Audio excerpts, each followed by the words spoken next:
पवार यांनी काल बारामतीमध्ये एक सभा घेतली। मात्र यावेळी झालेल्या एका प्रकारामुळे सर्वच उपस्थितांचं लक्ष वेधलं गेलं। सभा सुरू असताना अजित पवारांना एक चिठ्ठी आली। या चिठ्ठीमध्ये मोकाट जनावरांचा बंदोबस्त करा अशी मागणी करण्यात आली होती आणि मग नंतर काय झालं तुम्हीच बघा।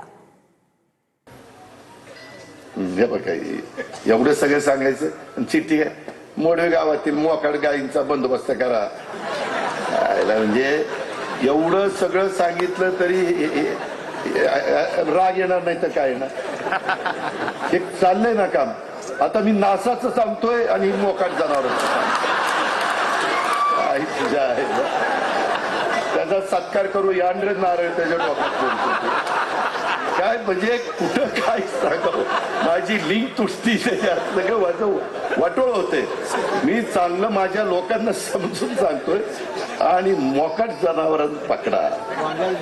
तुला माहिती नाही कनेरीकरांना विचार इथली मोकाट जनावर आम्ही 4-5 ट्रॅक्टर आणि तुम्ही पण आहेत राहुल तू पण आहे इथं आम्ही ताणू पकडली ती पकडून उजनीच्या पलीकडे सोडली। काय सांगायचं ती काळ होता आणि आता मला सांगतो तुम्हीच पकडा। नाही माझंच काम आहे मी ते भिंतीचं काय करायचं ते करतो काळजी करून।